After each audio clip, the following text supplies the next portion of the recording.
Domestic abuse is more than just hitting, shoving, and other physical attacks.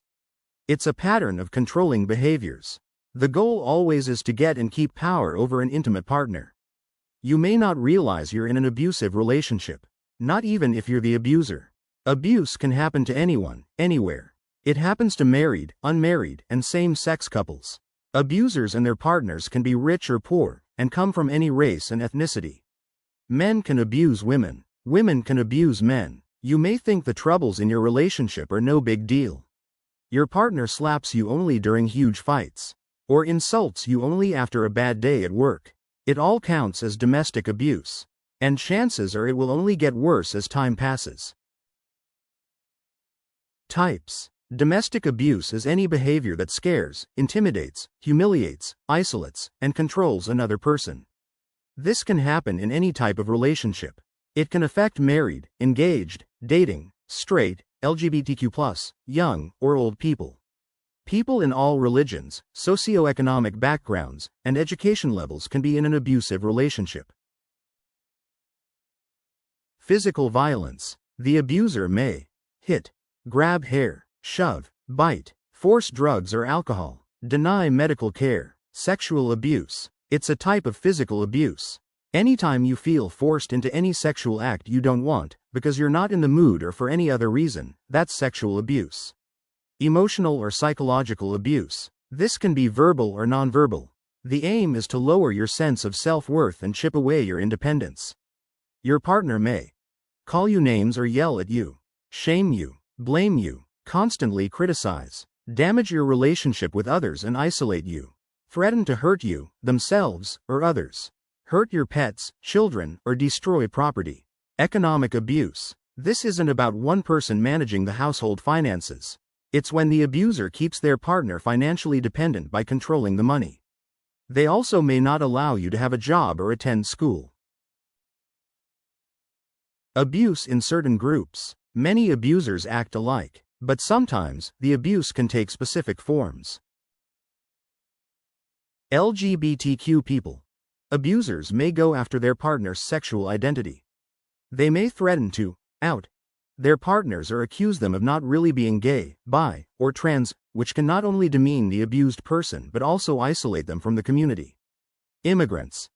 People who are here legally or illegally can have a hard time getting help. Their abusers may keep them from learning English, block them from staying in touch with family and friends in their native countries, use the threat of deportation as a tool of control. Disabled people. They are especially vulnerable to domestic violence, including sexual assault. Their abusers may steal their Social Security disability payments, damage wheelchairs or other assistive equipment, harm or threaten to harm a service dog or other animal, refuse to help them use the bathroom or do other needed tasks. Pregnant women. The abuse can start or get worse as the woman shifts some of their focus away from their partner to their unborn baby. Physical violence also can raise the woman's chances of miscarriage or complications during labor. Is mutual abuse a real thing? Mutual abuse doesn't exist. While there may be harmful behaviors from both sides of the relationship, abuse happens when one person holds more control over the other. You may find that you and your partner get in fights a lot, purposely hurt each other's feelings, or you may hurt your partner back out of self-defense. Your partner may use these moments to try to convince you that you're abusive, too. But a relationship can't be mutually abusive. This is because it's impossible for both partners to have the same amount of control over each other. At the same time, an abusive partner may try to shift blame and say things like, "You hit me, too." What you said made me act that way toward you.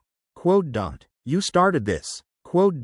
If your partner blame shifts, it means that they claim you're equally or more responsible for an abusive situation. Their goal is to manipulate you to believe that you did something to deserve abusive treatment. If you think you're at fault, it's easier for your abuser to have control over you.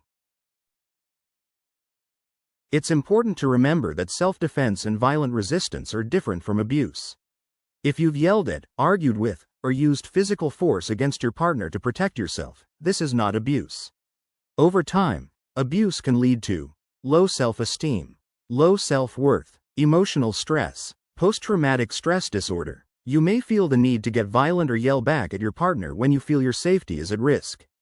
While this isn't healthy, it may be a self-defense tactic to attempt to maintain your independence. Although an abusive partner may say otherwise, self-defense isn't abuse. If you're abused, the abused person is never at fault. Fights and arguments happen in every relationship. But a pattern of abusive words and behavior is not normal and it's not okay. If you think you're being abused, consider reaching out to an advocate who can help support you. Abusive partners tend to separate you from your family and friends. This may cause you to feel alone or like you have no one to turn to. If you need help or advice, call the National Domestic Violence Hotline at 800-799-7233 for 24/7 help. Or visit www.thehotline.org anytime for a live chat. It's important to be prepared. If you're in a domestic abuse situation, plan for how to get out of the house if your partner becomes violent. Stay near a door so that you can escape quickly.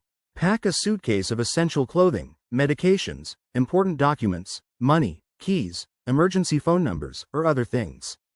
Keep this hidden from your partner but accessible to you if you need to leave suddenly. Keep a list of important contacts.